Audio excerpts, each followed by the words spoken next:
Our next guest was a Deputy Assistant Secretary of Defence for Asia Pacific in the George W. Bush administration. Joining us now on the line from Washington is Peter Brookes, who's now the Senior Fellow for National Security Affairs at the Heritage Foundation. Great to have you on with us. You're just getting some of these really colourful kind of, diplomatic charm offensive type lines coming through. South Korea set to remove loudspeakers to help build trust with North Korea. You said the optics are great. Obviously, the visuals we had last week were historic. Do you think there's substance behind this? We're going to have to see. That's not really an answer for you, but the devil's in the details. The real challenge here is taking all these promises that have been made verbally and on paper in communiques and turning them into action. And that still has to, we still don't know how that's going to happen, what North Korea wants in return for some of these concessions they're talking about. I can't believe they'll do it for nothing. So what are the quid pro quos? So, like I said, the devil's in the details, and the only way we'll find this out is by testing their diplomatic intentions, and that's probably really sitting down with them and hearing what they have to say.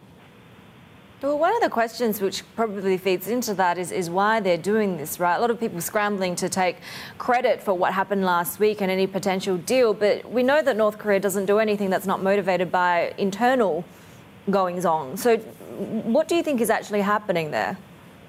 Well, I think there's a lot of pressures, internal pressures. The economic situation is not good in North Korea. Most of that's self-imposed, unfortunately. And then there's also external pressures, those from the United States, from China. I mean, we've seen China put more punitive economic sanctions on North Korea than we've ever seen them do before. Others are taking actions against North Korea. So I think there's a tremendous amount of pressures. Maybe they're just seeing, how much they can get in return. But, they're talking big things here. Denuclearization. I mean, think about the time, effort, and money they've spent on trying to become a nuclear weapon state. They've written this into their constitution. And so the question is, for many of us, I'm happy to be cautiously optimistic, but I'm deeply skeptical, considering the history. The agreed framework in 1994 and how that turned out in 2002, that they were cheating on that agreement. Many of these things have been said in the past. I hope it's all true. But once again, we're going to have to see. We're going to have to develop a roadmap.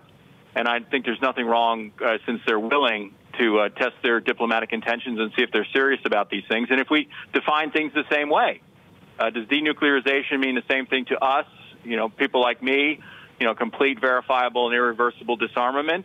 Or does North Korea look at it as something different?